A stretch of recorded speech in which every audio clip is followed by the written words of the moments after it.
Hi welcome back to my YouTube channel. ನಾನು ನಿಮ್ಮ ಪ್ರೀತಿಯ ನಯನ ಸುರೇಶ್. ಇವತ್ತಿನ ಡೇ ಎಲ್ಲಿಂದ ಸ್ಟಾರ್ಟ್ ಆಗ್ತಿದೆ ಅಂದರೆ ಕಾಫಿ ಕುಡಿಯೋದ್ರಿಂದ. ಕಾಫಿ ಕುಡಿದು ಫ್ರೆಶ್ ಅಪ್ ಆಗಿ ಇವಾಗ ಪೂಜೆ ಮಾಡೋಕ್ಕಿಂತ ಡೋರ್ ಓಪನ್ ಮಾಡಿದ್ದೀನಿ. ಇವಾಗ ಕ್ಲೀನಿಂಗ್ ಮಾಡ್ಕೋಬೇಕು. ಕ್ಲೀನಿಂಗ್ ಮಾಡಿಕೊಂಡು ಪೂಜೆ ಮಾಡಬೇಕು. ಅದಕ್ಕಿಂತ ಮುಂಚೆ ಒಂದು ವಿಡಿಯೋ ಮಾಡ್ಕೊಂಡಿದ್ದೀನಿ. ಇದೇ ಆ ವಿಡಿಯೋ. ಇದು ನಮ್ಮ ಮನೆ ದೇವ್ರ ಕೋಣೆ. ಅಲ್ಲೇ ಒಂದು ವಿಡಿಯೋ ಮಾಡ್ಕೊಂಡಿದ್ದೀನಿ. ಲೈಟಿಂಗ್ಸ್ ಚೆನ್ನಾಗಿ ಬರ್ತಿತ್ತು ಅಂತ. ಈಗ ನಾನು ಚಾನಲಿಗೆ ವೆಲ್ಕಮ್ ಮಾಡಿದ್ದೀನಿ ಅನಿಸುತ್ತೆ. ಲಿಪ್ಸಿಂಕ್ ಮಾಡಿದರೆ ಅದು ವರ್ಕ್ ಆಗೋಲ್ಲ, ಹಾಗಾಗಿ ನಾನೇ ವಾಯ್ಸ್ ಓವರ್ ಕೊಟ್ಟಿದ್ದೀನಿ. ಇವಾಗ ಪೂಜೆ ಮಾಡಿ ನನ್ನ ಡೇ ಹೇಗಿರುತ್ತೆ ಸ್ಟಾರ್ಟ್ ಮಾಡೋಣ ಬನ್ನಿ ಅಂತ ಹೇಳಿರ್ತೀನಿ. ಇವಾಗ ಕ್ಲೀನಿಂಗ್ ಮಾಡ್ಕೋಬೇಕು. ದೇವ್ರ ಕೋಣೆ ಎಲ್ಲ ಕ್ಲೀನ್ ಮಾಡಿಕೊಂಡು ಚೆನ್ನಾಗಿ ಪೂಜೆ ಮಾಡೋಕ್ಕೆಲ್ಲ ರೆಡಿ ಮಾಡಿ ಇವಾಗ ಮತ್ತೆ ಇನ್ನೊಂದ್ಸಲ ವೆಲ್ಕಮ್ ಮಾಡಿದ್ದೀನಿ. ಈಗ ಪೂಜೆಗೆ ಹೋಗಬೇಕು. ಇವಾಗ ಪೂಜೆಗೆ ಹೋಗ್ತಾಯಿದ್ದೀನಿ. ಎಲ್ಲ ಕ್ಲೀನಿಂಗ್ ಮಾಡಿ ಕುಂಕುಮ ಇಟ್ಟು ಹೂವಿಟ್ಟು ರೆಡಿ ಮಾಡ್ಕೊಂಡಿದ್ದೀನಿ ದೇವ್ರ ಕೋಣೆನ. ನಿಮಗೆ ಕಾಣ್ಬೋದು. ದಾಸವಾಳ ಹೂವು ಮತ್ತು ರೋಸಾ ಹೂವಿಂದ ರೆಡಿ ಮಾಡ್ಕೊಂಡಿದ್ದೀನಿ. ಈಗ ದೀಪ ಹಚ್ಚಬೇಕು. ಅದು ಯಾಕೆ ಅಂತ ಗೊತ್ತಿಲ್ಲ, ವಾಯ್ಸ್ ಓವರ್ ಕೊಡೋಕ್ಕೆ ಸ್ಟಾರ್ಟ್ ಮಾಡಬೇಕು. ಒಂದು ಹುಂಜ ಹೊರಲಾಡುತ್ತೆ, ಇಲ್ಲಾಂದರೆ ಒಂದು ನಮ್ಮನೆ ಕೋಳಿ ಹೊರಲಾಡುತ್ತೆ. ಬ್ಯಾಕ್ಗ್ರೌಂಡ್ ಮ್ಯೂಸಿಕ್ಕಿಗೆ ಕರೆಕ್ಟಾಗಿ ಸೂಟ್ ಆಗ್ತಾರೆ ನೋಡ್ರಿ ಅವರು. ಏನಾದರೂ ವಾಯ್ಸ್ ಓವರ್ ಕೊಡಬೇಕು ಅಂದರೆ ಅಲ್ಲೇ ಸೌಂಡ್ ಮಾಡ್ತಿರ್ತಾರೆ. ಇವಾಗ ದೀಪ ಹಚ್ಚಬೇಕು. ದೀಪ ಹಚ್ಬೇಕಾದ್ರೆ ಒಂದು ಮಂತ್ರ ಹೇಳಬೇಕು ಅಂತ ಹೇಳಿದ್ನಲ್ಲ. ದೀಪಂ ಜ್ಯೋತಿರ್ಪರಬ್ರಹ್ಮ ದೀಪಂ ಜ್ಯೋತಿ ಜನಾರ್ದನ ದೀಪ ಹರತು ಮೇ ಪಾಪಂ ದೀಪರ್ ಜ್ಯೋತಿರ್ ನಮಸ್ತುತೆ. ಇದೇ ಸಂಜೆ ಪೂಜೆ ಮಾಡಬೇಕಾದ್ರೆ ಅದಕ್ಕೆ ಲಾಸ್ಟಿಗೆ ಸಂಧ್ಯಾ ದೀಪಂ ನಮಸ್ತುತೆ ಅಂತ ಸೇರಿಸ್ಬೇಕು. ಇವಾಗ ದೀಪ ಹಚ್ಚಿದ್ದೀನಿ. ಇವಾಗ ಪೂಜೆ ಸ್ಟಾರ್ಟ್ ಮಾಡಬೇಕು. ದೇವರಿಗೆ ತುಪ್ಪದ ದೀಪ ಹಚ್ಚಿದರೆ ಶ್ರೇಷ್ಠ ಅಂತ ಹೇಳ್ತಾರೆ. ಆ ದೀಪ ಹಚ್ಚಿದ್ರೂ ಒಳ್ಳೆಯದಾಗುತ್ತೆ. ಬಟ್ ಎಲ್ಲರ ಮನೆಯಲ್ಲೂ ತುಪ್ಪ ಇರಬೇಕಲ್ಲ. ತುಪ್ಪ ಇಲ್ದವ್ರ ಮನೆಯಲ್ಲೂ ಇರ್ತಾರೆ. ಇರೋರು ಹಚ್ಚುತ್ತಾರೆ, ಇಲ್ದವರು ಹರಳೆಣ್ಣೆ ದೀಪನೇ ಹಚ್ಚಿರಿ. ತುಪ್ಪದ ದೀಪಕ್ಕಿಂತ ಹರಳೆಣ್ಣೆ ದೀಪನೇ ಶ್ರೇಷ್ಠ. ಯಾಕಂದರೆ ಹರಳೆಣ್ಣೆ ವಿಷ್ಣುವಿನ ಸ್ವರೂಪ ಮತ್ತು ಬತ್ತಿ ತಾಯಿ ಲಕ್ಷ್ಮೀ ಸ್ವರೂಪ.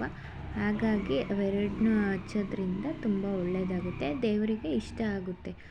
ವಿಷ್ಣುಗೆ ಮತ್ತು ತಾಯಿ ಲಕ್ಷ್ಮಿಗೆ ಇಷ್ಟ ಆಗುತ್ತೆ. ಹಾಗಾಗಿ ಈ ದೀಪ ಹಚ್ಚೋದ್ರಿಂದನೂ ಶ್ರೇಷ್ಠ. ತುಪ್ಪದ ದೀಪ ಹಚ್ಚಿದ್ರೂ ಶ್ರೇಷ್ಠನೇ, ಬಟ್ ಇರಲ್ವಲ್ಲ, ಹಾಗಾಗಿ ಈ ದೀಪ ಹಚ್ಚಿದ್ರೂ ಶ್ರೇಷ್ಠ. ಇವಾಗ ಪೂಜೆ ಸ್ಟಾರ್ಟ್ ಮಾಡಿದ್ದೀನಿ. ಪೂಜೆಯಲ್ಲಿ ಏನಿಲ್ಲ, ಎಲ್ಲರಿಗೂ ಒಳ್ಳೆಯದಾಗಲಿ, ದೇವರು ಎಲ್ಲರಿಗೂ ಒಳ್ಳೇದು ಮಾಡಲಿ. ಏನೇ ಕಷ್ಟ ಇದ್ದರೂ ಫೇಸ್ ಮಾಡೋ ಶಕ್ತಿ ಕೊಡಲಿ ಎಲ್ಲರಿಗೂ. ಕಷ್ಟ ಮನುಷ್ಯಗೆ ಬರ್ದಲೇ ಏನು ಮರಕ್ಕೆ ಬರುತ್ತಾ? ಹಾಗಾಗಿ ಲೈಫಲ್ಲಿ ಯಾವತ್ತಿದ್ರೂ ಅಪ್ಸ್ ಆ್ಯಂಡ್ ಡೌನ್ಸ್ ಯಾವಾಗಲೂ ಇದ್ದೇ ಇರುತ್ತೆ. ಹಾಗಾಗಿ ಗೋ ವಿತ್ ದ ಫ್ಲೋ ಥರ ಯಾವಾಗಲೂ ಹೆಂಗೆ ಬರುತ್ತೋ ಹಂಗೆ ಸ್ವೀಕರಿಸ್ಕೊಂತ ಮುಂದೆ ಹೋಗಬೇಕು. ಎಲ್ಲರೂ ನಾಳೆಗೋಸ್ಕರನೇ ತಾನೇ ಜೀವನ ಮಾಡ್ತಿರೋದು. ಇವತ್ತು ಲೈಫ್ ಹೀಗಿದೆ, ಮುಂದೆ ನಾಳೆ ನಮ್ಮ ಲೈಫ್ ಚೆನ್ನಾಗಿರುತ್ತಲ್ಲ ಅಂತೇಳಿ ತಾನೇ ನಾವು ಎಲ್ಲ ಅದೇ ಇದ್ರ ಮೇಲೆ ಮುಂದೆ ಹೋಗ್ತಿರೋದು. ಹಾಗಾಗಿ ಏನು ಬರುತ್ತೋ ಎಲ್ಲದನ್ನ ಸ್ವೀಕರಿಸ್ಬೇಕು. ಎಲ್ಲ ಅದನ್ನ ಸ್ವೀಕರಿಸಿ ಎಲ್ಲರಿಗೂ ಒಳ್ಳೆಯದು ಬಯಸ್ಕೋಬೇಕು. ನಿಮ್ಮೆಲ್ಲ ಕಷ್ಟಗಳಿಗೆ ಒಂದಿನ ಎಂಡ್ ಅಂತ ಇದ್ದೇ ಇರುತ್ತೆ. ಹಾಗಾಗಿ ನೀವು ಎಷ್ಟು ಶ್ರಮ ಪಡ್ತೀರೋ ಅಷ್ಟೇ ಒಳ್ಳೆಯದು. ಇದೆಲ್ಲ ಒಂದು ಕಡೆ ಆದರೆ, ನಾನು ಹೋದ ಸಲನೇ ಹೇಳಿರೋ ಹಾಗೆ ನಾನು ಪೂಜೆ ಮಾಡಬೇಕಾದ್ರೆ ಏನೋ ಒಂಥರ ನೆಮ್ಮದಿರುತ್ತೆ. ಪೂಜೆ ಟೈಮ್ ಇಸ್ ಬೆಸ್ಟ್ ಟೈಮ್ ಅಂತ ಹೇಳ್ಬೋದು. ಹಾಗೆ ಪೂಜೆ ಮಾಡೋಕ್ಕೆ ಕೂತಿದ್ದೀರಾ ಅಂತಂದರೆ ಅದೆಷ್ಟೇ ಲೇಟ್ ಆದರೂ ನೀವು ಸಿಡಿ ಅನ್ನೋದು, ಲೇಟ್ ಆಗ್ತಿದೆ, ಊಟಕ್ಕೆ ಲೇಟ್ ಆಗ್ತಿದೆ ಅನ್ನೋದು ಮಾಡಬಾರ್ದು. ಯಾಕಂದರೆ ಪೂಜೆ ಮಾಡಬೇಕಾದ್ರೆ ದೇವರಿಗೆ ಮತ್ತು ನಮಗೆ ದೇವರಿಗೂ ನಾವು ಮಾಡೋ ಪೂಜೆ ಇಷ್ಟ ಆಗಬೇಕು, ನಮಗೂ ನಾವು ಮಾಡಿರೋ ಪೂಜೆ ಇಷ್ಟ ಆಗಬೇಕು. ಆ ಥರ ಮಾಡಬೇಕು. ದೇವ್ರ ಮನೇಲಿ ಕುತ್ಕೊಂಡು ಸಿಡಿ ಅನ್ನೋದು ಆ ಥರ ಎಲ್ಲ ಮಾಡೋಕ್ಕೆ ಹೋಗಬಾರ್ದು. ನೀಟಾಗಿ ಪೂಜೆ ಆಗೋ ತನಕ ನೆಮ್ಮದಿಯಾಗಿ ಸಮಾಧಾನದಿಂದ ಪೂಜೆ ಮಾಡಿ ಬರಬೇಕು. ಇವಾಗ ದೇವ್ರಿಗೆ ಪೂಜೆ ಆಗಿದೆ. ದೇವ್ರಿಗೆ ಕೈ ಮುಗಿದು ಇವಾಗ ಆಚೆ ಬಂದು ದೇವರಿಗೆ ಹಡ್ ಬೀಳಬೇಕು. ಇವಾಗ ಆಚೆ ಬಂದಿದ್ದೀನಿ. ಇವಾಗ ಹಡ್ ಬಿದ್ದು ದೇವರಿಗೆ ನೆಕ್ಸ್ಟ್ ಮುಂದಿನ ಕೆಲಸ ಸ್ಟಾರ್ಟ್ ಮಾಡಬೇಕು. ಇದೇ ನೋಡಿ ನಮ್ಮ ದೇವ್ರ ಮನೆ. ಈ ಥರ ನಾನು ರೆಡಿ ಮಾಡಿದ್ದೀನಿ. ರೋಸಾ ಹೂವಿಂದ ಮತ್ತು ದಾಸವಾಳ ಹೂವಿಂದ ಎಷ್ಟು ಚೆನ್ನಾಗಿ ಕಾಣ್ತಿದೆ ನೀವೇ ನೋಡ್ಬೋದು. ಏನೋ ಒಂಥರ ದೇವ್ರ ಕೋಣೆಯಲ್ಲಿರೋ ಪಾಸಿಟಿವ್ ಎನರ್ಜಿ ಇನ್ನೆಲ್ಲೂ ಇರಲ್ಲ ಅನಿಸುತ್ತೆ. ಮತ್ತು ನಾವು 2 ಲೈಟ್ ಹಾಕಿದ್ದೀವಿ, ಅದರಲ್ಲಿ ವಾರ್ಮ್ ಲೈಟ್ ಒಂದಿದೆ. ವಾರ್ಮ್ ಲೈಟು ಹಿಂದೆ ಹೋಗ್ತಾ ಹೋಗ್ತಾ ಯಾವ ಥರ ಲುಕ್ ಕೊಡುತ್ತೆ ಅಂತಂದರೆ ದೇವ್ರ ಮನೆಗೆ ಸಖತ್ತಾಗಿ ಲುಕ್ ಕೊಡುತ್ತೆ, ನೀವೇ ನೋಡ್ಬೋದು. ಇವಾಗ ತಿಂಡಿಗೆ ಬಂದು ಉಪ್ಪಿಟ್ಟು, ಹುರಿದಿರೋ ರವೆ ತೊಗೊಂಡಿದ್ದೀನಿ, ಈರುಳ್ಳಿ, ಹಸಿರು ಮೆಣಸಿನ್ಕಾಯಿ, ಕರ್ಬೇವಿನ ಸೊಪ್ಪು, ಟೊಮೊಟೊ, ಸ್ವಲ್ಪ ಕಾಯಿ ತುರಿ ತೊಗೊಂಡಿದ್ದೀನಿ. ಹಾಗೆ ಇವತ್ತು ಅದರ ಜೊತೆಗೆ ಬೋಂಡ ಮಾಡೋಕ್ಕೆ ಈರುಳ್ಳಿ ಬೋಂಡ ಮತ್ತು ಆಲೂಗಡ್ಡೆ ಬೋಂಡ ಎರಡನ್ನೂ ಮಾಡ್ತಾಯಿದ್ದೀನಿ. ಸ್ವಲ್ಪ ಸ್ವಲ್ಪ ಅದನ್ನು ಎಲ್ಲ ರೆಡಿ ಮಾಡ್ಕೊಂಡಿದ್ದೀನಿ. ಅದನ್ನು ರೆಡಿ ಮಾಡ್ಕೊಂಡಿರೋ ವೀಡಿಯೋ ಶೂಟ್ ಮಾಡೋಕ್ಕಾಗಿಲ್ಲ. ಇವಾಗ ತಿಂಡಿಗೆ ಒಗ್ಗರಣೆ ಹಾಕಬೇಕು. ಬಾಣಲಿ ಇಟ್ಟಿದ್ದೀನಿ. ಇವಾಗ ಎಣ್ಣೆ ಹಾಕಿ ಕಾಯಲಿ ಅಂತ ಹೇಳಿಬಿಟ್ಟು ಐ ಥಿಂಕ್ ಎಲ್ಲೋ ಹೋಗಿದ್ದೀನಿ, ವೀಡಿಯೋ ಆನ್ ಮಾಡಿ ಇವಾಗ ಬಂದು ಒಗ್ಗರಣೆ ಸ್ಟಾರ್ಟ್ ಮಾಡ್ತೀನಿ. ನೋಡಿರಿ, ಒಗ್ಗರಣೆ ಸ್ಟಾರ್ಟ್ ಮಾಡಿದ್ದೀನಿ. ಆ್ಯಸ್ ಯೂಶ್ವಲ್ ಏನೇ ಯಾವಾಗಲೂ ತೋರಿಸೋ ಥರನೇ ಅದೇ ಒಗ್ಗರಣೆ ಇರುತ್ತೆ. ಎಣ್ಣೆ ಹಾಕಿ, ಸಾಸಿವೆ ಹಾಕಿ, ಆಮೇಲೆ ಕರ್ಬೇವಿನ ಸೊಪ್ಪು, ಹಸಿರು ಮೆಣಸಿನ್ಕಾಯಿ, ಈರುಳ್ಳಿ, ಟೊಮೊಟೊ ಹಾಕಿ ಮಿಕ್ಸ್ ಮಾಡಿದ್ದೀನಿ. ಇವಾಗ ಇದು ಚೆನ್ನಾಗಿ ಆದಮೇಲೆ 1 ಗ್ಲಾಸ್ ವಾಟರ್ ಹಾಕಬೇಕು. ಉಪ್ಪಿಟ್ಟಿಗಲ್ವಾ, ನಾವು ಎಷ್ಟು ತೊಗೊಂಡಿರ್ತೀವೋ ರವೆನ ಅದಕ್ಕೆ ನೋಡಿ ನೀರು ಹಾಕ್ಕೋಬೇಕು. ನಾನು ಈಗ 2 ಗ್ಲಾಸ್ ನೀರು ಹಾಕ್ಕೊಂಡಿದ್ದೀನಿ. 2 ಗ್ಲಾಸ್ ನೀರು ಹಾಕ್ಕೊಂಡು ಈ ನೀರು ಬಾಯ್ಲ್ ಆಗೋ ತನಕ ವೆಯ್ಟ್ ಮಾಡಬೇಕು. ನೋಡಿದ್ರಲ್ಲ, ಇನ್ನೂ ನೀರು ಬೇಕು ಅನಿಸುತ್ತೆ, ನಾನು ಇನ್ನೊಂದು ಸ್ವಲ್ಪ ಹಾಕಿದ್ದೀನಿ. ಇವಾಗ ಬಾಯ್ಲ್ ಆಗ್ತಿದೆ, ಕುದೀತಿದೆಯಾ. ಇವಾಗ ರವೆ ಹಾಕ್ಕೋಬೇಕು. ಈಗ ರವೆ ಹಾಕ್ಕೊಂಡು ಚೆನ್ನಾಗಿ ಮಿಕ್ಸ್ ಮಾಡ್ಕೋಬೇಕು. ಇವಾಗ ಅದು ಫುಲ್ಲು ಅದ್ರ ಜೊತೆ ಒಗ್ಗರಣೆ ಜೊತೆ ಫುಲ್ಲು ಚೆನ್ನಾಗಿ ಮಿಕ್ಸ್ ಆಗಬೇಕು. ಆ ಥರ ನಾವು ಮಿಕ್ಸ್ ಮಾಡ್ಕೋಬೇಕು. ಒಂದು ಸೌಟಲ್ಲಿ ತೊಗೊಂಡು, ಈಗ ಸೌಟಲ್ಲಿ ತೊಗೊಂಡಾದಮೇಲೆ ಇದನ್ನು ಹಳ್ಳಕ್ಕೆ ಬಿಡಬೇಕು. ಕುದ್ದಿರುತ್ತಲ್ಲ, ಇವಾಗ ರವೆ ಹಾಕಿದ್ಮೇಲೆ ಫ್ಲೇಮ ಮೀಡಿಯಮಲ್ಲಿ ಇಟ್ಕೊಂಡು ಹರಳಕ್ಕೆ ಬಿಟ್ಬಿಡಬೇಕು. ರವೆ ಹರಳಬೇಕು. ಇವಾಗ ನೋಡಿರಿ, ಉಪ್ಪಿಟ್ಟು ಹಾಕಿದೆ, ಹರಳಿದೆ. ಇವಾಗ ಉಪ್ಪಿಟ್ಟು ಆಗಿದೆ. ಇವಾಗ ಚೆನ್ನಾಗಿ ಊರಾಡ್ಕೋಬೇಕು, ಇಲ್ಲಾಂದರೆ ತಳ ಇಟ್ಕೊಂಡ್ಬಿಡುತ್ತೆ. ಹಾಗಾಗಿ ಚೆನ್ನಾಗಿ ಊರಾಡ್ಕೊಂಡಾದಮೇಲೆ ಇವಾಗ ಆಫ್ ಮಾಡಬೇಕು. ಗ್ಯಾಸ್ ಆಫ್ ಮಾಡಿ ಪ್ಲೇಟ್ ಮುಚ್ಚಿಬಿಟ್ಟು ನೆಕ್ಸ್ಟ್ ಏನು ಕೆಲಸ ಇದೆಯೋ ಆ ಕೆಲಸ ಮಾಡ್ಕೊಳ್ಳೋಣ. ಇವಾಗ ಬೋಂಡಕ್ಕೆ ನಾನು ಎಣ್ಣೆ ಕಾಯಕ್ಕಿಟ್ಟು ಆ ಕಡೆ ಇಟ್ಟಿದ್ದೀನಿ. ಇವಾಗ ಅದೇ ನೋಡಿ, ರೆಡಿ ಮಾಡ್ಕೊಂಡಿರೋದು ಇದನ್ನು ಈರುಳ್ಳಿ ಬೋಂಡ, ಅಂದರೆ ಬಜ್ಜಿ, ಬೋಂಡ ಅಲ್ಲ ಬಜ್ಜಿ. ಮತ್ತು ಈ ಕಡೆ ಆಲೂಗಡ್ಡೆ ಬೋಂಡ. ನೋಡಿ, ಎಣ್ಣೆ ಕಾದಿದೆ. ಇವಾಗ ಈರುಳ್ಳಿ ಬೋಂಡ ಬಿಡ್ತಾಯಿದ್ದೀನಿ. ಈಗ ಒಂದೊಂದನ್ನೇ ಕಾದಿರೋ ಎಣ್ಣೆಗೆ ಒಂದೊಂದನ್ನೇ ಈ ಥರ ಹಾಕಬೇಕು. ಇದು ಚೆನ್ನಾಗಿ ಎಣ್ಣೆ ಕಾದಿದೆ. ಇವಾಗ ಫ್ರೈ ಆಗ್ತಿದೆ. ಈ ಥರ ಸ್ವಲ್ಪನೇ ಇಟ್ಟು ಕಲಸಿರೋದು, ನಾನು ಜಾಸ್ತಿ ಕಲಸಿಲ್ಲ. ಯಾಕಂದರೆ ಆಲೂಗೆಡ್ಡೆ ಬೋಂಡಗೂ ನಾನು ಕಲಸಿದ್ದೀನಲ್ಲ, ಹಾಗಾಗಿ ಇದನ್ನು ಇಷ್ಟೇ ಮಾಡ್ತಾಯಿರೋದು. ಇವಾಗ ಫ್ರೈ ಆಗಿದ್ಮೇಲೆ ತೋರಿಸ್ತೀನಿ ನೋಡಿ, ಈ ಥರ ಫ್ರೈ ಆಗಿದೆ. ಇದು ಈರುಳ್ಳಿ ಬಜ್ಜಿ, ಅದು ಬೋಂಡ. ಇದು ಆಲೂಗೆಡ್ಡೆ ಬೋಂಡದನ್ನ ವೀಡಿಯೋ ಕ್ಲಿಪ್ಪಿಂಗ್ಸ್ ಹಾಕಿದ್ದೀನಿ ಡೈರೆಕ್ಟು. ಅದನ್ನು ಹಾಕೋದೇನು ವೀಡಿಯೋ ಮಾಡೋಕ್ಕಾಗಲಿಲ್ಲ. ಇದೇ ತಿಂಡಿ. ಇವಾಗ ತಿಂಡಿ ಟೈಮು. ಇವತ್ತು ತಿಂಡಿಗೆ ಬಂದು ಉಪ್ಪಿಟ್ಟು, ಆಲೂಗೆಡ್ಡೆ ಬೋಂಡ ಮತ್ತು ಈರುಳ್ಳಿ ಬಜ್ಜಿ. ನೀವು ಒಂದ್ಸಲ ಟ್ರೈ ಮಾಡಿ ತಿನ್ನಿ, ಕಾಂಬಿನೇಷನ್ ಚೆನ್ನಾಗಿರುತ್ತೆ. ಇದ್ರ ಜೊತೆ ಮೊಸರಿದ್ರೆ ಇನ್ನೂ ಚೆನ್ನಾಗಿರುತ್ತೆ. ಉಪ್ಪಿಟ್ಟಿನ ಜೊತೆ ಮೊಸರಿದ್ರೆ ಚೆನ್ನಾಗಿರುತ್ತೆ. ಇದು ನಂದು ಇವತ್ತಿನ ಡೇ ಔಟ್ಫಿಟ್ಟು. ಚೂಡಿದಾರ ಹೊಲ್ದಿರೋದು ನಾನೇ. ಟಾಪ್ ಮಾತ್ರ ಪ್ಯಾಂಟ್, ಅದು ರೆಡಿ ಪ್ಯಾಂಟು. ವೇಲ್ ಆ್ಯಕ್ಚುಲಿ ಇದ್ರದ್ದಲ್ಲ, ಸಪ್ರೇಟ್. ಅದು ನಾನು ಡೈಲಿ ಯೂಸ್ ಮಾಡೋದನ್ನ ಹಾಕಿದ್ದೀನಿ. ಈಗ ನೀಲೋತಿ ಲುಕ್ ರೀಕ್ರಿಯೇಟ್ ಮಾಡಬೇಕು ಅಂತೇಳಿ ಅದನ್ನು ಬಿಹೈಂಡ್ ದ ಸೀನ್ಸಿಂದಿದ್ದು ಕ್ಲಿಪ್ಪಿಂಗ್ಸ್ ಎಲ್ಲನ ಎಷ್ಟು ಏನೇನೋ ಟ್ರೈ ಮಾಡಿದ್ದೀನಿ ಅಂತಂದರೆ ಹೇಳ್ಬಾರ್ದು. ಹಾಗೆ ಅಲ್ವಾ, ಒಂದು ರೆಸ್ಪಾನ್ಸಿಬಿಲಿಟಿ ತೊಗೊಂಡ್ಮೇಲೆ ಏನಾದರೂ ಒಂದು ಮಾಡಲೇಬೇಕು ಅಲ್ವಾ. ಹಾಗಾಗಿ ರೀಕ್ರಿಯೇಟ್ ಮಾಡೋಕ್ಕೋಸ್ಕರ ಸರ್ಕಸ್ ಮಾಡಿದ್ದೀನಿ. ಎಷ್ಟು ವೀಡಿಯೋಸ್ ತೆಗ್ದಿದ್ದೀನಿ ಅಂದರೆ ಹೇಳ್ಬಾರ್ದು. ಅಷ್ಟೊಂದು ವೀಡಿಯೋಸ್ ತೆಗ್ದಿದ್ದೀನಿ. ನನ್ನ ಹತ್ರ ಏನೂ ಗ್ಯಾಜೆಟ್ಸ್ ಇಲ್ಲ, ಬರೀ 2 ಸ್ಟೀಲ್ ಬಾಕ್ಸ್ ಇದೆ ದೊಡ್ಡ ದೊಡ್ಡದು. ಅದನ್ನು ಇಟ್ಟು ಆಮೇಲೆ ಒಂದು ವಾಟರ್ ಬಾಟಲ್ ಇಟ್ಟು ಅದಕ್ಕೆ ಒರಗಿಸಿ ಫೋನ್ನ ವೀಡಿಯೋ ಮಾಡ್ತೀನಿ. ನನ್ನ ನೈಟಿಗೆ ಅದು ಸಾಕಾಗಲ್ಲ, ಹಿಂದೆ ಹೋದರೆ ಫೇಸ್ ಕ್ಲಾರಿಟಿ ಬರಲ್ಲ, ಹಾಗಾಗಿ ಮುಂದೆನೇ ಮಾಡಬೇಕು. ನನ್ನ ಗೆಟ್ ರೆಡಿ ವಿತ್ ಮೀ ಹಾಗೆ ಬಿಹೈಂಡ್ ದ ಶೂಟ್ ಏನೇನು ಇರುತ್ತೆ ಅಂತೇಳಿ ನಾನು ಯೂಸ್ ಮಾಡೋದು ಫಾಕ್ಸ್ಟೈಲ್ ಮಾಯ್ಶ್ಚರೈಸರು ಮತ್ತು foxtail sunscreen. Daily fair and lovely use ಮಾಡ್ತೀನಿ. ಇದೆಲ್ಲರೂ ಆಚೆ ಹೋಗ್ಬೇಕಾದ್ರೆ ಮಾತ್ರ ಇದನ್ನು ಯೂಸ್ ಮಾಡ್ತೀನಿ, ಯಾಕಂದರೆ ತುಂಬ ಬಿಸಿಲಲ್ಲ, ಹಾಗಾಗಿ ಸನ್ ಟ್ಯಾನ್ ಆಗಿಬಿಡುತ್ತೆ ಅಂತೇಳಿ. ಇವಾಗ ಮಾಯ್ಶ್ಚರೈಸರ್ ಅಪ್ಲೈ ಮಾಡಿದ್ದೀನಿ. ರಪ ಅಂತ ಉಜ್ಜಬಾರ್ದು ಫೇಸ್ಗೆ, ಯಾವಾಗಲೂ ನೀಟಾಗಿ ಉಜ್ಜಬೇಕು. ಅದನ್ನು ನಾನು ವೀಡಿಯೋ ನೋಡಿ ಕಲ್ತಿರೋದು. ಫಸ್ಟಿಗೆಲ್ಲ ಆ ಥರ ಸ್ಕಿನ್ ಕೇರೆಲ್ಲ ಮಾಡೋದ್ರ ಬಗ್ಗೆ ಇಂಟ್ರೆಸ್ಟ್ ಇರಲಿಲ್ಲ, ಈಗ ಸ್ವಲ್ಪ ಇಂಟ್ರೆಸ್ಟ್ ಬಂದಿದೆ, ಹಾಗಾಗಿ ಮಾಡ್ತೀನಿ. ನೀಟಾಗಿ ಅದು ಬ್ಲೆಂಡ್ ಆಗೋ ಥರ ಈ ಥರನ ನೀಟಾಗಿ ಅಪ್ವರ್ಡ್ ಇದರಲ್ಲಿ ಫೇಸ್ ಮಸಾಜ್ ಮಾಡಿ ಆಮೇಲೆ ಒಂದು ಸ್ವಲ್ಪ ಪ್ರೆಸ್ ಮಾಡಬೇಕು ಫೇಸ್ನ. ಈ ಥರ ಸರಿಯಾಗಿ ಅದೆಲ್ಲ ಫೇಸಿಗೆ ಬ್ಲೆಂಡ್ ಆಗಬೇಕು. ಇದಾದಮೇಲೆ ಒಂದು 2 ಮಿನಿಟ್ಸ್ ಅಥವಾ 1 ಮಿನಿಟ್ ಆಗಿರುತ್ತೆ ಅಲ್ಲೇ. ಈಗ ಸನ್ಸ್ಕ್ರೀನ್ ಅಪ್ಲೈ ಮಾಡಬೇಕು. ಸನ್ಸ್ಕ್ರೀನ್ ಅಪ್ಲೈ ಮಾಡಿದ್ದು ನನ್ನ ಫಾಕ್ಸ್ಟೈಲ್ದೆ, ಯಾಕೆ ಒಂದೇ ಬ್ರ್ಯಾಂಡಿಂದಿರಲಿ ಮತ್ತು ಚೆನ್ನಾಗೂ ಇದೆ ಅಂತೇಳಿ ನಾನು ಅದರದ್ದೇ ಯೂಸ್ ಮಾಡ್ತೀನಿ. ರೀಸೆಂಟಾಗಿ ಯೂಸ್ ಮಾಡ್ತಿರೋದು ಅದೇ, ನಾನು ಮುಂಚೆ ಎಲ್ಲ ಯೂಸ್ ಮಾಡ್ತಿರ್ಲಿಲ್ಲ.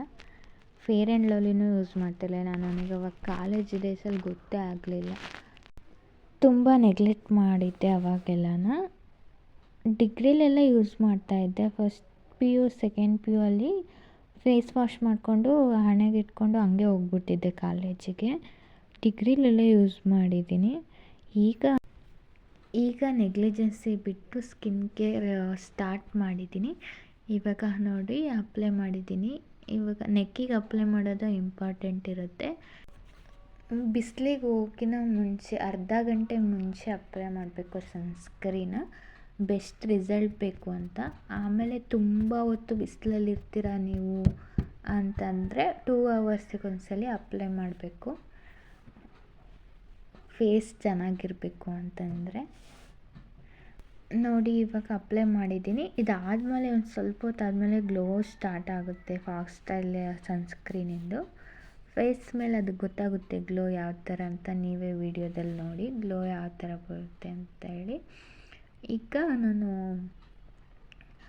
ಲಿಪ್ ಬಾಮ್ ಯೂಸ್ ಮಾಡೋದು ಹಿಮಾಲಯ ಅವ್ರದ್ದು, ಹಿಮಾಲಯ ಲಿಪ್ ಬಾಮ್ ಯೂಸ್ ಮಾಡ್ತೀನಿ. ಇದು ಸ್ವಲ್ಪ ಹಚ್ಚಿದ ಮೇಲೆ ಆಮೇಲೆ ಲಿಪ್ಸ್ಟಿಕ್ ಹಚ್ಚೋಣ ಅಂತ ಹೇಳಿ, ಯಾಕಂದರೆ ಲಿಪ್ ಗ್ಲಾಸ್ ಇರಲ್ವಲ್ಲ, ಸೊ ಆ ಲುಕ್ನ ಲಿಪ್ ಬಾಂಬೆ ಕವರ್ ಮಾಡುತ್ತೆ. ಹಾಗೆ ನಾನು ಲಿಪ್ಸ್ಟಿಕ್ ಯೂಸ್ ಮಾಡೋದು ಹುದಾ ಮ್ಯಾಟಿ ಲಿಪ್ಸ್ಟಿಕ್. ಬಜೆಟ್ ಫ್ರೆಂಡ್ಲಿ, 100 ರೂಪಾಯಿಗೆ ಸಿಗುತ್ತೆ, ಚೆನ್ನಾಗಿರುತ್ತೆ. ನಿಮಗೇನಾದರೂ ಇಷ್ಟ ಆದರೆ ಒಂದ್ಸಲಿ ಟ್ರೈ ಮಾಡಿ ತೊಗೊಂಡಾಯ್ತಾ. ಇವಾಗ ಅದನ್ನು ಅಪ್ಲೈ ಮಾಡಿದ್ದೀನಿ. ಬಿಹೈಂಡ್ ದ ಶೂಟ್ ಏನೇನೆಲ್ಲ ಇರುತ್ತೆ, ನಾವು ಏನೇನೆಲ್ಲ ಸ್ಟ್ರಗಲ್ ಮಾಡಿರ್ತೀವಿ ಆ ವೀಡಿಯೋಗೋಸ್ಕರನ ಅಂತ ನೀವೇ ನೋಡ್ಬೋದು. ಇದು ಎಷ್ಟು ಪೇಷನ್ಸ್ ಬೇಕು ಗೊತ್ತಾ, ಕಾಲೆಷ್ಟು ಪೇಯ್ನ್ ಬರುತ್ತೆ ಅಂತಂದರೆ ಹೇಳಲೇಬಾರ್ದು, ಅಷ್ಟು ಬರುತ್ತೆ. ಆದರೆ ಏನು ಮಾಡೋಕ್ಕಾಗುತ್ತೆ, ಇವಾಗ ಮಾಡಲೇಬೇಕಲ್ವ, ನಮಗೋಸ್ಕರ ಮಾಡ್ತಿರೋದು, ನಾವು ಮಾಡ್ದಲೇ ಇನ್ಯಾರು ಮಾಡ್ತಾರೆ. ನಾನು ಸ್ಟಾರ್ಟ್ ಮಾಡಿರೋದು ಇವಾಗ, ನಾನೇ ಮುಂದುವರಿಸ್ಬೇಕು. ಹಾಗಾಗಿ ಈಗ ಚಿಕ್ಕ ಸ್ಮಾಲ್ ಇಯರಿಂಗ್ಸ್, ಹಾರ್ಟ್ ಶೇಪಿಂದ ಇಯರಿಂಗ್ಸ್, ಇದು ಸಣ್ಣದು ಬ್ಲ್ಯಾಕ್ ಕಲರ್ದು, ಮೇ ಬಿ 10 ರೂಪೀಸ್ ಏನೋ ಅನಿಸುತ್ತೆ ನೋಡಿ, ಹಾರ್ಟ್ ಶೇಪ್ ಇದೆ. ಇವಾಗ ಈ ಇಯರಿಂಗ್ಸ್ ಹಾಕ್ಕೊತಾ ಇದ್ದೀನಿ. ಆಗಲೇ ಹೇಳ್ದಂಗೆ ಈಗ ಫೇಸಲ್ಲಿ ಗ್ಲೋ ಕಾಣ್ತಿದೆಯೋ ಹೇಗೋ ನಂಗೆ ಗೊತ್ತಿಲ್ಲ, ಬಟ್ ಅದನ್ನು ರಿಯಲಾಗಿ ನೋಡಿದಾಗ ನಿಜವಾಗ್ಲೂ ಗ್ಲೋ ಸ್ಟಾರ್ಟ್ ಆಗಿರುತ್ತೆ. ಆ ಥರ ಅದು ಲುಕ್ ಕೊಡುತ್ತೆ ಇದು ಫಾಕ್ಸ್ಟೈಲಿಂದು ಸನ್ಸ್ಕ್ರೀನು. ನಿಮ್ಗೆ ಯಾರಾದರೂ ಇಷ್ಟ ಆದರೆ, ನಿಮ್ಮ ಕಾಂಬಿನೇಷನ್ ಸ್ಕಿನ್, ಆಯ್ಲಿ ಸ್ಕಿನ್, ಅವರೆಲ್ಲ ಯೂಸ್ ಮಾಡ್ಬೋದು, ಯಾಕಂದರೆ ಅದು ಆಲ್ ಸ್ಕಿನ್ ಟೈಪಿಗೂ ಸೂಟ್ ಆಗುತ್ತೆ ಅಂತ ಅದರಲ್ಲಿ ಮೆನ್ಷನ್ ಮಾಡಿದ್ದಾರೆ. ಈಗ ಒಂದು ಸಣ್ಣದ ಚೈನ್ ಹಾಕ್ಕೊಳ್ಳೋಣ. ನೀಲೋತಿ ಲುಕ್ ರೀಕ್ರಿಯೇಟ್ ಮಾಡಬೇಕು. ಆ್ಯಕ್ಚುಲಿ ಅದರಲ್ಲಿ ಅವಳು ವೈಟ್ ಕಲರ್ ಸರ ಹಾಕಿರ್ತಾಳೆ, ನನ್ನ ಹತ್ರ ಅದೆಲ್ಲ ಏನಿಲ್ಲ, ಇರೋದ್ರಲ್ಲೇ ರೀಕ್ರಿಯೇಟ್ ಮಾಡೋಣ ಅಂತೇಳಿ ಇದನ್ನೇ ಹಾಕ್ಕೊಳ್ತಾ ಇದ್ದೀನಿ.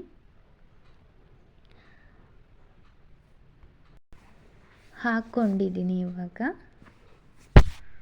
ನೋಡಿ, ಇವಾಗ ಹಾಕ್ಕೊಂಡಿದ್ದೀನಿ. ಈಗ ಬೆಸ್ಟ್ ಪಾರ್ಟ್ ಅಂದರೆ ಹಣೆಬೊಟ್ಟು ಇಟ್ಕೊಳ್ಳೋಣ. ಹಣೆಬೊಟ್ಟು ಚೆಂದ ಕಾಣಿಸುತ್ತೆ ಯಾವಾಗಲೂ ಗರ್ಲ್ಸ್ ಮೇಲೆ. ಈಗ ಹಣೆಬೊಟ್ಟು ಆದಮೇಲೆ ಇವಾಗ ಇಟ್ಕೊಂಡಿದ್ದೀನಿ. ಈಗ ಫೋನ್ ಕ್ಯಾಮ್ರಾದಲ್ಲೇ ಇಟ್ಕೊಂಡಿದ್ದೀನಿ. ಅದು ಸ್ವಲ್ಪ ಕೆಳಗೆ ಬೇಕಿತ್ತು, ಹಾಗಾಗಿ 1-2 ಸಲ ಸರಿ ಮಾಡ್ಕೊಂಡಿದ್ದೀನಿ. ಇವಾಗ ಅದಾದಮೇಲೆ ಈಗ ಅದ್ರ ಕೆಳಗೆ ನನಗೆ ಐಲೈನರ್ ಇಡೋ ಅಭ್ಯಾಸ. ನನಗೆ ಸ್ಟಿಕ್ಕರ್ ಒಂದೇ ಅಲ್ಲ, ಅದ್ರ ಕೆಳಗೆ ಐಲೈನರ್ ಇರಬೇಕು. ಯಾಕಂದರೆ ಸ್ಟಿಕ್ಕರ್ ಇಲ್ಲದ್ರೂ ಬಿದ್ದೋದ್ರೆ ಗಮ್ಮ ಇದಾದಮೇಲೆ ಐಲೈನರ್ ಆದರೂ ಡೇ ಪೂರ ಇರುತ್ತೆ ಅಂಥೇಳಿ. ಇದಾದಮೇಲೆ ಈಗ ಬ್ಯಾಂಗಲ್ಲು, ಗ್ರೀನ್ ಬ್ಯಾಂಗಲ್ ಇದೆ ಅಂಥೇಳಿ ಗ್ರೀನ್ ಬ್ಯಾಂಗಲ್ನ ಮ್ಯಾಚ್ ಮಾಡಿದ್ದೀನಿ. ಹಾಗೆ ಡ್ರೆಸ್ಸಿಗೂ ಮ್ಯಾಚ್ ಆಗುತ್ತೆ ಅಂಥೇಳಿ. ಬಳೆ ಅಂದರೆ ನನಗೆ ತುಂಬ ಸಖತ್ ಇಷ್ಟ. ಅದರಲ್ಲೂ ಈ ಲೆಹಂಗಕ್ಕೆ, ಸ್ಯಾರಿಗೆ ಬ್ಯಾಂಗಲ್ ಚೆಂದ ಕಾಣುತ್ತೆ. ಮಾಡ್ರನ್ ಡ್ರೆಸ್ಸಿಗೆ ಚೆನ್ನಾಗಿ ಕಾಣಲ್ಲ, ಟ್ರೆಡಿಷ್ನಲ್ ವೇರಿಗೆ ಎಲ್ಲದಕ್ಕೂ ಬ್ಯಾಂಗಲ್ ಸೂಟ್ ಆಗುತ್ತೆ. ಈಗ ಅದಾದಮೇಲೆ ಇವಾಗ ತಲೆ ಕೆರ್ಕೋಬೇಕು. ಒಂದೇ ನಿಮಿಷ. ಮಿರರ್ ಇಲ್ಲ, ಫೋನೆಲ್ಲ ನೋಡ್ಕೊಂಡು ಆಗಲ್ಲ, ಹಾಗಾಗಿ ಹೋಗಿ ಬಾಚ್ಕೊಂಬರ್ತೀನಿ. ಇವಾಗ ಸ್ವಲ್ಪ ಬಾಚ್ಕೊಂಬಂದಿದ್ದೀನಿ. ಇವಾಗ ಒಂದು ಸೈಡದು ಅಷ್ಟೇ ಬಾಚ್ಕೊಂಬಂದಿದ್ದೀನಿ. ಇನ್ನೊಂದು ಸೈಡಿಂದ ಇದರಲ್ಲೇ ನೋಡ್ಕೊಂಡು ಬಾಚ್ಕೊಳ್ತೀನಿ. ಅದೇ ಥರ ನಾನು ಕ್ಲೀನಾಗಿ ಬಾಚ್ಕೊಳಲ್ಲ, ಹೆಂಗೆ ಬರುತ್ತೋ ಆ ಥರನ.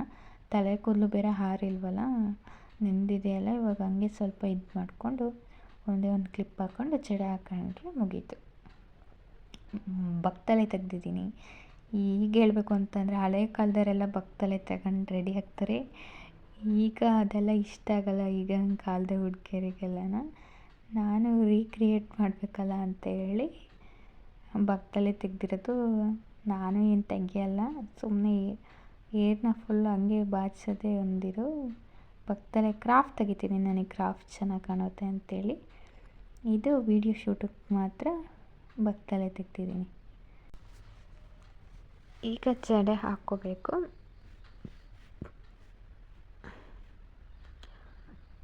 ಹಾಕ್ಕೊಳ್ತಾ ಇದ್ದೀನಿ ನಿಧಾನವಾಗಿ.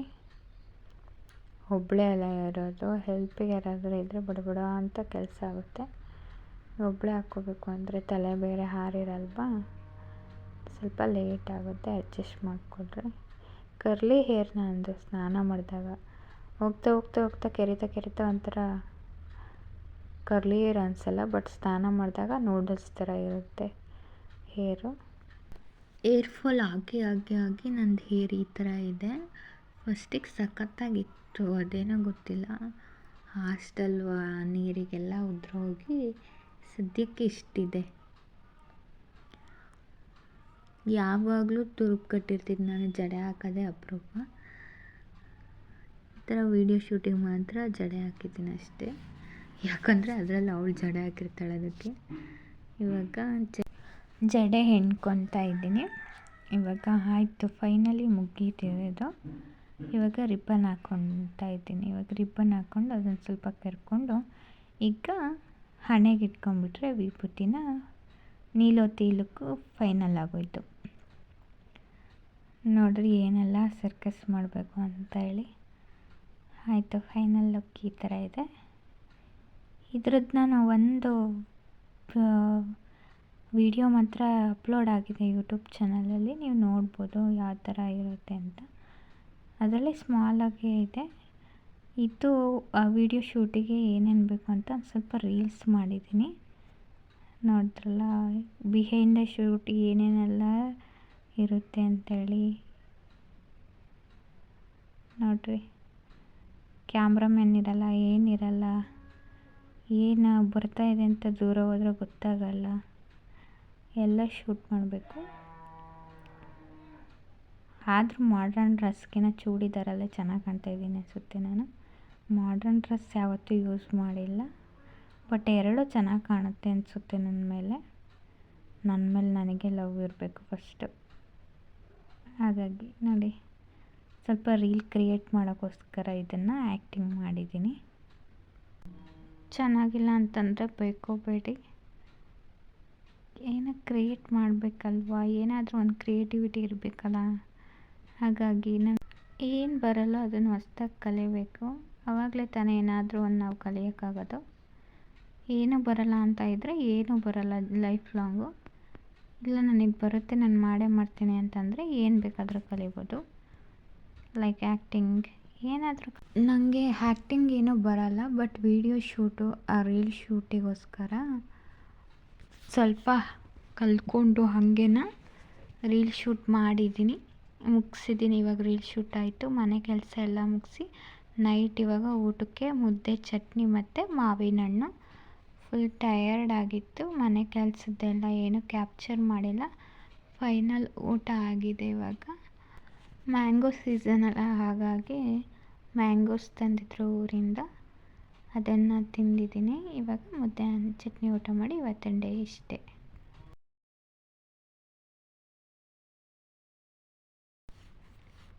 ಈ ವಿಡಿಯೋ ನಿಮ್ಗೆ ಇಷ್ಟ ಆದರೆ ಲೈಕ್ ಮಾಡಿ, ಶೇರ್ ಮಾಡಿ, ಕಮೆಂಟ್ ಮಾಡಿ, ಹಾಗೆ ಸಬ್ಸ್ಕ್ರೈಬ್ ಮಾಡ್ಕೊಂಡು ನೋಡಿ. ನನ್ನ ಚಾನಲ್ಗೆ ಯಾರೆಲ್ಲ ಸಬ್ಸ್ಕ್ರೈಬ್ ಆಗಿದ್ದಾರೋ ಅವರಿಗೆಲ್ಲ ಥ್ಯಾಂಕ್ ಯು ಸೋ ಮಚ್. ಇನ್ನೂ ಯಾರ್ಯಾರು ಹಾಗೆಲ್ಲ ಪ್ಲೀಸ್ ಸಬ್ಸ್ಕ್ರೈಬ್ ಮಾಡ್ಕೊಂಡು ನೋಡಿ, ಹೀಗೆ ಸಪೋರ್ಟ್ ಮಾಡ್ತಾಯಿರಿ. Thank you so much to all of you.